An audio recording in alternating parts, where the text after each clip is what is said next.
Hey everybody, I'm Amber. And I'm Maddie. And we're Witches Talking Tarot. And today, I am so excited to announce Trace Trees Part 2. Last time, we did the Witch Woods. Today, we do the Ancient Woods from Appalachia. I'm excited, y'all. I'm excited. And just so we're aware, Amber's pronouncing it right. Yeah, go to TikTok and find some people who are from Appalachia. Because my child tried to correct me on Appalachia, which is, I always said Appalachian Mountains and Appalachia until I heard people from Appalachia talking about the Appalachian area. Appalachian. Dude, that is so much fun to say. Say Appalachian. Yeah, and it's Appalachian Week here on Witches Talking Tarot. We got two Appalachian if somebody is subjects. Right, yeah, because check out the next episode. The next one we'll talk about like fun stories from Appalachia. I am loving the tree episodes, I have to say, because I am still so fucking excited for our winter tree episodes. Like, I think that's the one those are the ones I'm looking most forward to, simply because, like, I love me some winter trees. Yeah. But these are very springy, these ones that we chose, I think. Well, and I just love... Okay, so full disclosure, first time around, we chose 3 trees at random that happened to have, like, a fuck ton in common. Mm-hmm. This time, we specifically chose 3 trees that are native to the Appalachian area of America because it's Appalachian Week, y'all. So, these have overlaps, but beyond just being native to Appalachia. So I'm very pleased at how, like, the trees come together, like the birds and the bees that we talked about in last episode. Well, it's got to be the universe. You know, trust the universe and the way it goes and everything. Everything makes sense. Connected. It is all connected. It's all connected. So do we want to start with the Tulip Tree, which is a tree, by the way? How the fuck did I not know that? Amber has one in her backyard. I do, and I love my tulip Amber's tree. like, let's do the Tulip Tree. And I'm like, fuck yeah. The tulip is a tree? Because Amber has the tree in her backyard, but I have red tulip flowers in my backyard. And they are connected, aren't they? They look similar. Well, that's why it's called the Tulip Tree. They're not family-wise connected. Okay. It's just called the Tulip Tree because it has the flowers that look like it. But it's also like a poplar, right? So it is called tulip poplar. Mm-hmm. Mostly, so one thing I read, because I was always told that Corey's grandma's tree was a tulip poplar, and it's actually just a magnolia. It has the purple, pink magnolia leaf petals. We'll talk about that later. We'll talk about magnolia. So we've got the Eastern Hemlock, the Southern Magnolia, and the Tulip Tree on the menu for Trace Trees today, the Ancient Woods of Appalachia. But it's called... In the Appalachian area, it is generally specifically just referred to as a tulip tree. The more east and further south you go, right, it's referred to as a tulip poplar. Okay. But the wood is not actually poplar wood at all. But it looks like poplar wood or something like that, and that's why it started getting called the tulip poplar. But because I always called it a tulip poplar, is this the one that's like yellow? Research. There's like a yellow something tree. It's a yellow poplar. Yeah, it's called. Yes, that is a common name for it, but it's not a poplar at all. It's a something that, like, it reminded me of Lepidoptera, which is you say the big words so much better than me.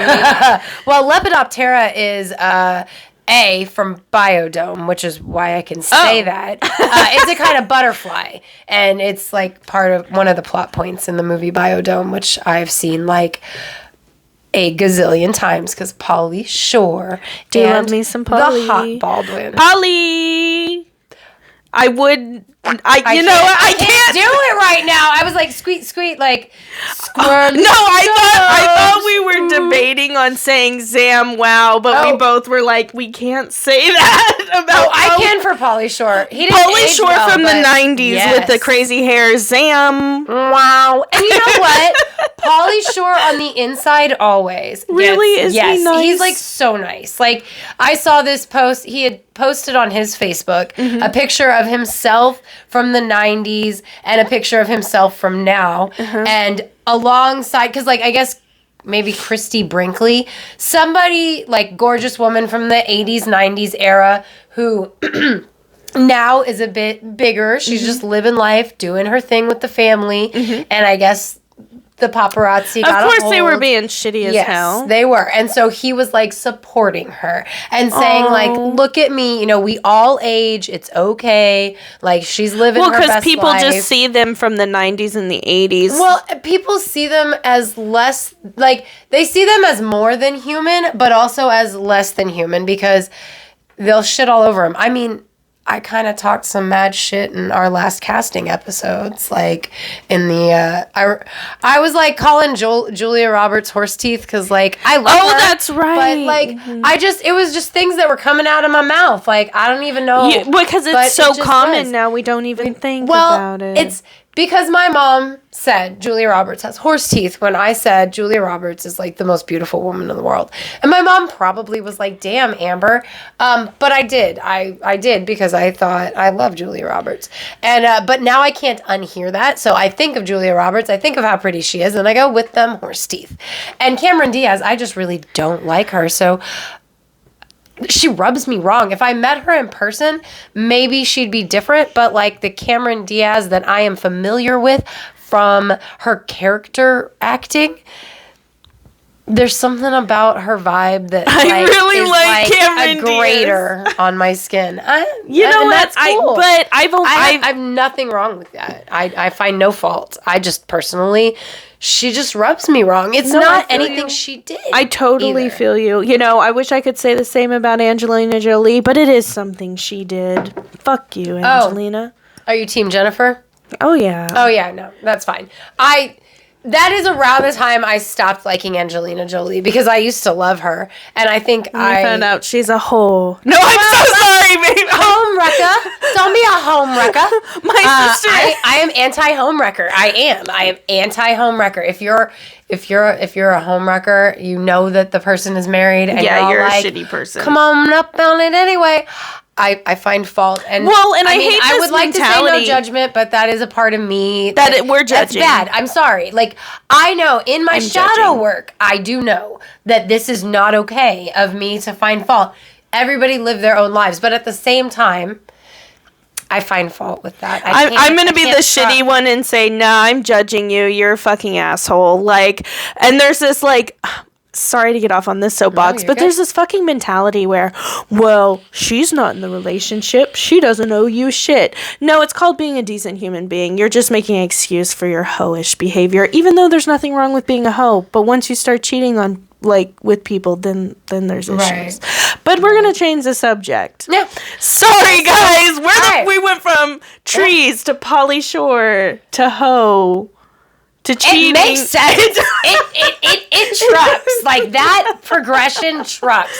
I think Pauly Shore would approve, right? Oh God, I can't do Pauly in my head right now. Why? He's not there. He's like, buddy. Yes, thank you, buddy. Get some grindage so something out of the tulip tree. Right. But the Eastern Hemlock is better for eating. But, okay, we're going to start with the tulip tree. And we're going to do like last time. We're going to wind up going back and forth at some point. Yeah. Speaking of the tulip tree and really cool things out of the tulip tree and munching on some grundage, apparently like tulip tree, like honey is like good as shit. Yeah. And I learned that you can lick the flowers. They're super sweet. So it's like honeysuckle, I guess. And I'm sure like that's where the honey comes from. So that makes sense. And you know, we're talking about the tree, by the way. Yeah, the tree, the tulip tree. It's a Lepida something. It's not Lepidoptera. That is the butterfly, which is how Pauly Shore came up in the first place. But it's Lepa something and some kind of butterfly that is also a Lepidoptera genus or some bullshit like that also likes the tulip tree, and so that just made a connection in my head, but I didn't write down the word lepa whatever. So anywho, the first flower that falls this summer, I am licking that bitch. Please tell me if it's good. I will. Because it sounds... I'm excited. And they're beautiful. They're green and yellow and orange. I'm excited to see them. Now, does it bloom all year round? The flowers will start dying at the end of summer, early fall. And then what happens is so part of the tepal, I guess, because I don't know if you read any of that shit about petals, tepals, and sepals. Look, guys, if you're bored... Oh, my. Exactly. If you're fucking bored, look up the parts of trees and what they're called. Like, there was like something that was like a peduncle is a tree part. Anyway, if you're bored, just Google tree parts. Like, really weird words. Seems like a fae would name that. This is the peduncle. Right, like, it's something like that, too. It's great. Peduncle, it's a great word. Like, Google it when you're bored. So, but does it bloom all summer? Because I know some trees only bloom in the springtime and then it falls off. No, I mean, I don't know.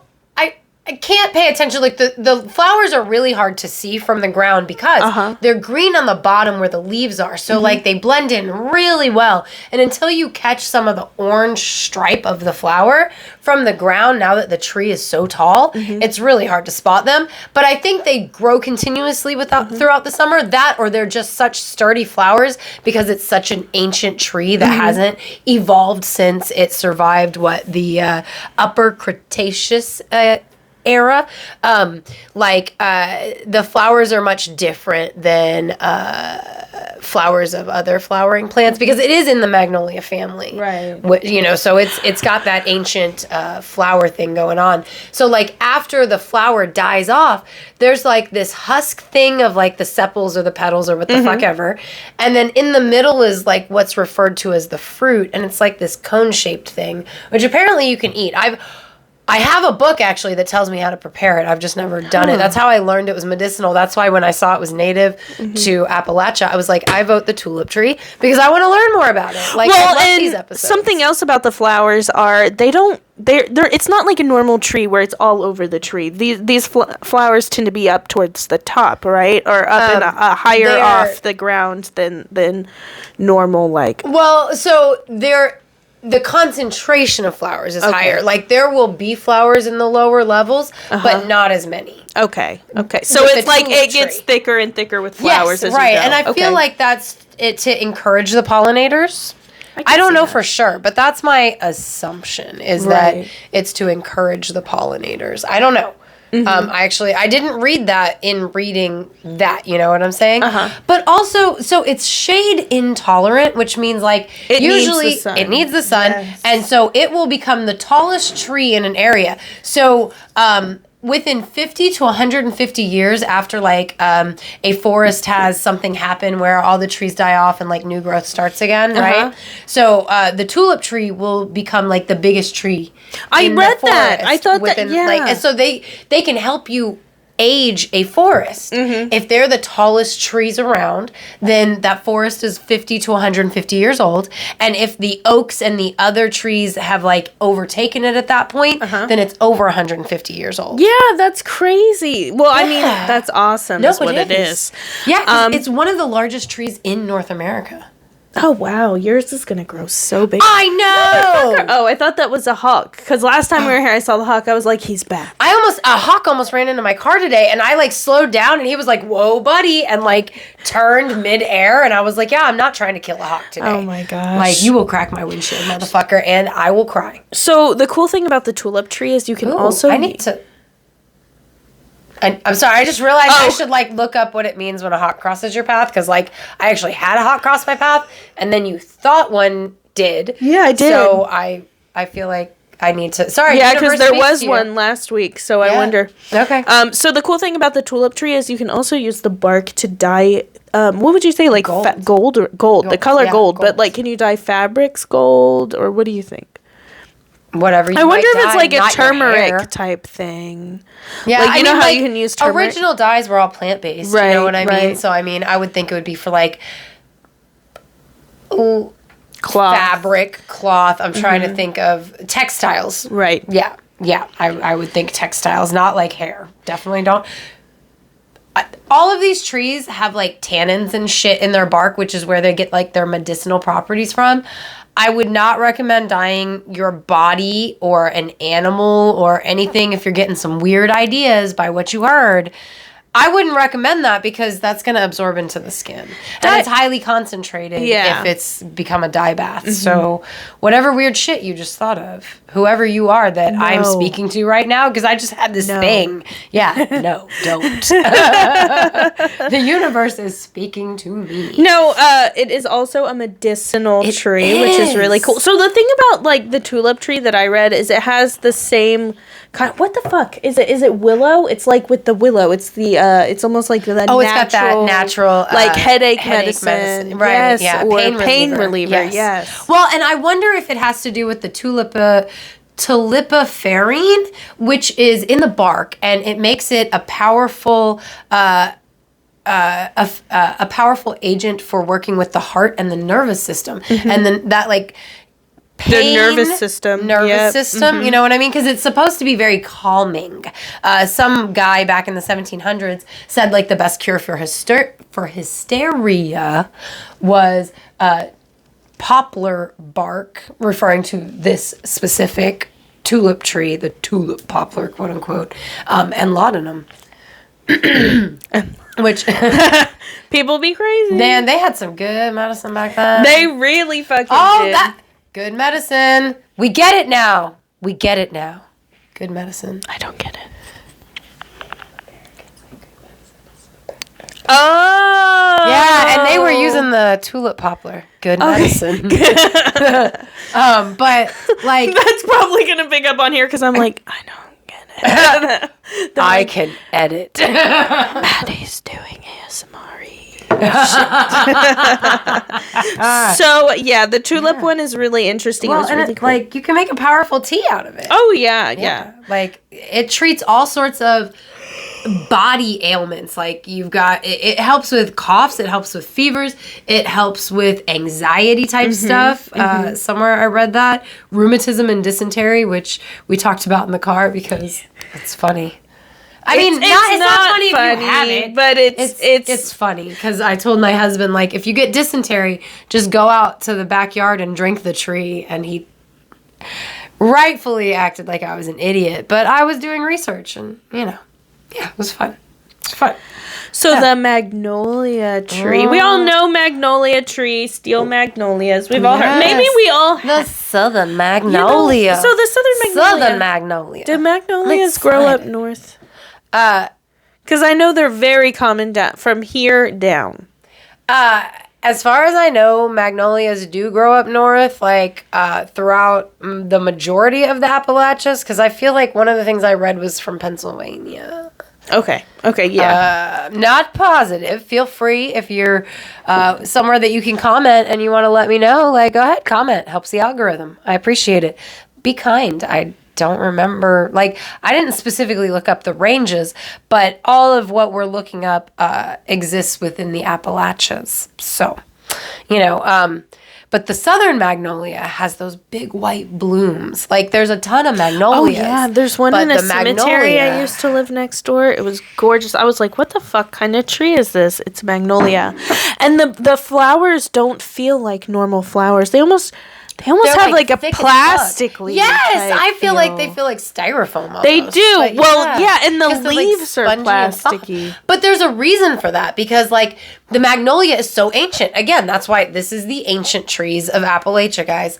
Or Appalachia, my bad. The magnolia is from before bumblebees. So they actually evolved their flowers to attract beetles as pollinators. And and like whereas bumblebees, they fly up and they get the pollen, beetles just like, I read this thing, it was so funny, it's like they just waddle around and walk around and just like pick up whatever available pollen there is, which has to be adorable, and I need a video of that, please, because I've gotten a video of a bumblebee and a flower. I need to see a beetle like walking around a magnolia, and you say getting pollen all over his chunky butt. Well, and you say that, and I remember I read that one of the beetles that, because beetles still get on them now, is the one from fucking Practical Motherfucking Magic. Oh, yes. Death's Head Beetle. Yes, the Death's Head Beetle. So that was so one of cool. the things. Bringing around a witchy shit. Yes. I love it. I just read that. But yeah, like And beetles, like the death's head that would be eating on it, that's why the petals are so thick. So, like, it could survive the beetle trying to eat on the flower that it's supposed to be pollinating. And also something really cool about the magnolia tree that I feel like just went right over my motherfucking head, and I'm so... Well, they're an evergreen. Oh, yeah, they're an evergreen. They're connected to dignity, strength, nobility, and feminine beauty. And here's what I love about the feminine beauty connotation. Look at an evergreen. It's always in bloom. Like, maybe it's not always in bloom, but it's always alive. It's always vibrant and full of life. And being connected to the feminine beauty, I really think that, like, is amazing and beautiful and goes really well with our last episode of Rethroning the Crone. Right. Because, like, these ancient societies revered the magnolia. They associated it with feminine beauty. It's an evergreen. And so, like, to me, that's just, like, it goes along with, like, revering the woman throughout the stages of her life. And I just thought I would, like... I do love that. Yeah. I love that. I do remember what I was going to say. Good deal. I thought if I talked enough... You did, yes. I was actually... We just talked about this on our live last night. If you guys don't know, Amber and I go live on Facebook on our Peace, Love, and Tea Leaves and Amber is the Color Facebook page for new moons and full moons. But anyway, we talked about this, and it was the... Black Forager. If you don't follow them on TikTok, please do. They're fucking amazing. And the magnolia flower is actually edible. At least some of them are. Disclaimer. Some of them are. And what she did was she took the magnolia flower petals and she pickled them. Oh, that's right. Okay. Yes. I was like, I do not remember what she did. That's why I haven't said a shit yet. She pickled them. And she had them sit overnight or had them sit for a couple days. And when she ate them, she said it had like a texture similar to that of pickled ginger, like the kind you get from the sushi restaurant. Yeah. And she mentioned it's also really good for upset stomach? Oh, yeah. I believe it because it helps your digestive tract just like the Tulip Tree. Just like ginger. It was very similar with ginger. I don't know if you remember when you and Mariah and I were out back at Beltane, I said, this tree's good if you have tummy issues. It's not a diuretic, what's the fucking word? Anyway, it's used to treat indigestion. I forget the word for that. Antacid type. There's analgesic is the pain relief thing. There's a word for it when it helps with your tummies. I didn't actually write it down on any of them because all of these, because like I said earlier, guys, they have tannins and they all are like a tonic for your tummy. They're like, and that makes sense. They're trees. I mean, magnolia is one of the oldest, like, true trees. Yeah, like, really. They like think it's the first Oh, you just said that, didn't you? The first, I did not say that yet.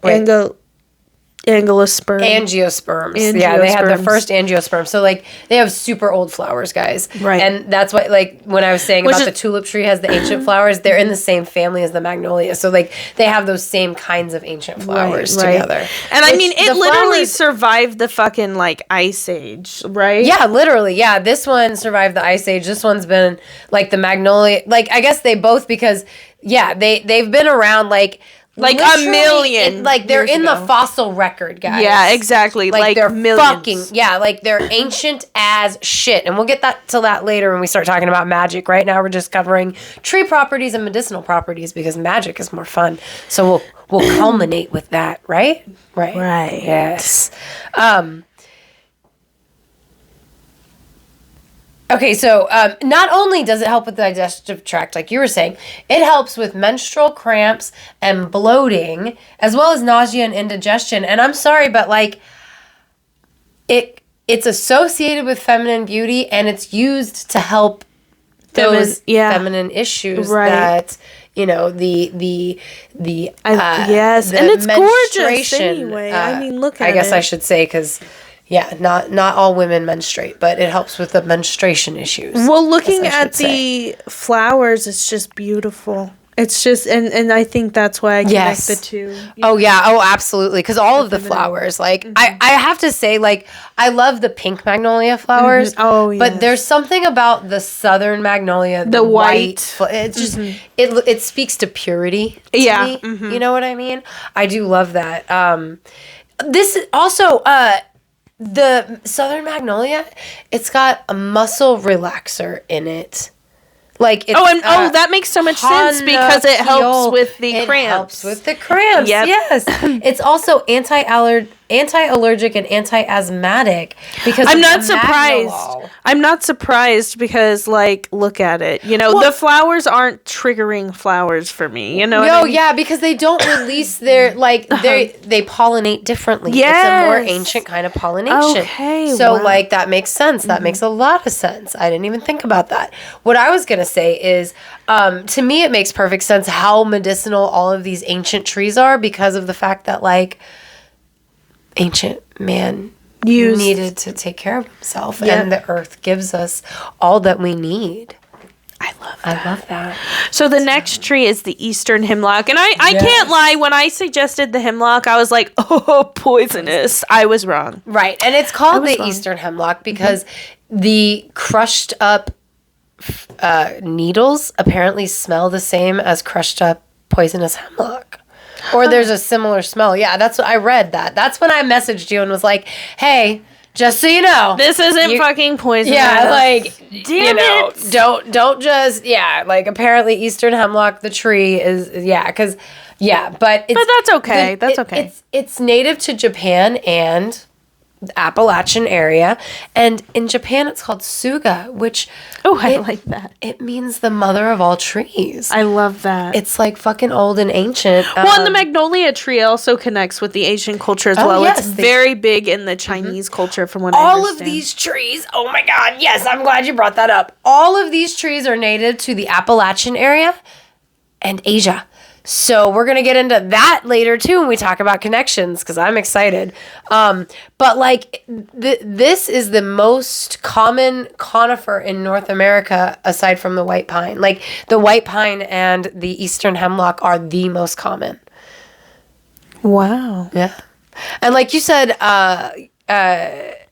you were saying if you can find a hemlock because it's near water. They have to grow near water. They cool or they create this shade over the damp places, which means mosquitoes are more likely to be around them because they're the perfect fucking climate. They like moist and they need moisture. They're tolerant of shade, unlike the tulip tree, but they need a lot of moisture. So they like to grow near mountainous streams because in the Appalachians, mountainous area, so they like to grow near the streams. So not only do they provide the shade for those animals, but they also help the bank from eroding with their root structure. That was so interesting. Which we learned. Also, you can make a tea out of the needles. I'm so sorry. Oh yeah, they're super good for you. They're high in vitamin C. Oh yeah, vitamin C. And I'm sure a shit ton of medicinal properties. I'm sure. I wrote them down. Antiseptic, circulatory stimulant, digestive tonic to wake up the liver. It's called a survival food because you can live off of the inner bark. Yeah, the inner bark, right? Hunger Games, so that's mentioned in the first Hunger Games. Yes, when she's in the arena, you got to take off the outer bark and then you scrape the soft inner bark. And Amber mentioned there was a recipe where it's you boil it and it becomes like a noodle. Well, no, you scrape the bark out and you slice it. So you don't pound it up and stuff like that, but you slice it into thin strips and you boil it and you make noodles. You can also dry it out and grind it up into a flour. So I'm sure the native indigenous people to Americas used it that way, and the Appalachian settlers used it that way as well. Because when you think about all these trees being native to Appalachia, that was an area of the world that was and is terrifying. Well, that we'll talk about more next episode. But also it's a part of the world that's kind of kept to itself. It's a close-knit community. They have their own traditions. They have their own ways of living. And also, if you look into the really sad history of the what is it called, the Tennessee Water Commission or some bullshit, Appalachia is an area of the United States that has been consistently and regularly taken for its resources, and the peoples that lived there, both Native American and European settlers, have been left by the wayside by the companies that are taking all of the resources. So they had to learn to live off the land like this. Right. Like, it's very important that Now, is these this where the trees are coal available. is? Coal I think mining? there's a lot of coal mining in the Appalachian area because the mountains. I think. Right, I West don't know. I Virginia. didn't look I don't into know. that. I didn't look into that either because we were talking about trees. But if you know, let us know. Yeah. Anyway, like hemlock was really cool. Like there's so much that you can do with it. It also creates a pink dye. Yes, right? with its bark. So like, Which is so you can make an weird, outfit right? with Eastern Hemlock and Tulip Tree. Like if you're into pink and yellow. Gold and pink. Yeah, Yes. damn. Now, I know. I wish there was pink on here. It's orange and gold instead. And here I am touching my boobs in another episode. You're As welcome, always, YouTube. YouTube. If you're watching, don't forget to like and subscribe. Yeah. Absolutely, please. I didn't mean that to be like, yeah, moving on. No, I like, but the Eastern Hemlock's very important in the Seneca peoples and Merrimack people, Micmac peoples legends. There's like a fuck ton of legends, but essentially the Eastern Hemlock, it provides warmth. Oh yeah. Warmth and heat, which is basically the same thing.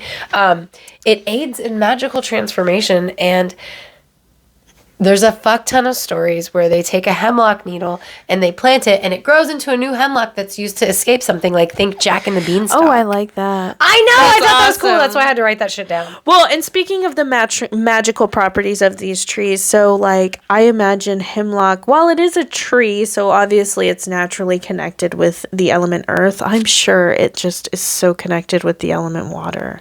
Oh, That is the vibe again, I like, am just it likes getting. it cool and damp. Yes. It likes it cool and damp. It's got that mother energy, so all Yes. that emotions going on. To me, it's But- cleansing. Okay, as so well. like, yes. See, yes. sorry, like these trees don't have much magical properties. Right, no, known like about that's the them, so exciting we're part of this bouncing off of episode. this. Yes, so but it's like I would use the needle tea as a kind of cleansing tea for myself, or you can even like pour it over yourself as a kind as of a cleansing, right? Spiritually, yeah. I love that. And beyond that, like, so that think mother energy, right? I'm Right. thinking about like, you can use the boughs to build stuff, right? Uh-huh. And Yeah, you yeah, can like- use them as a bed, right? You can use them to help keep you warm in the wintertime. But like, so there's this series of books by Terry Goodkind that I fucking love. And I it's feel called like the you've Sword of mentioned them Truth before. Yeah, Yes. it's the Sword of Truth books. And I fucking love the Sword of Truth books. It's not this one. This is a different thing. I said Terry Goodkind by accident. And then I wound up tweeting for the first time ever that like, oh, I made a mistake. And I said Patrick Rothfuss, or I said Terry Goodkind, but it should have been Patrick Rothfuss. And then Tim and I from Against All Oddities podcast, we like tweeted back and forth about how much we love the books by Patrick Rothfuss. And he said, oh, I told him that my husband had read online that there was this release date coming up. And this author, you know what? I have waited like a year. He's like, I'm that's gonna not do true. it. Tim, I'm sorry. I have waited a year. I tried not to do this. No, Patrick Rothfuss is a jackass. Oh no! Who has made us wait like 10 years for the third book that he said was written. George R. R. Martin. Because there's a video game coming out. So he comes into this conversation of me and Tim, or Tim and I think it's proper grammar. We're sitting there talking about how much we love this motherfucker's books and how much we love the characters. And like, so we're fanning over him. He steps in to say like, no, when there's a release date, you'll hear it from me. Damn, like, what a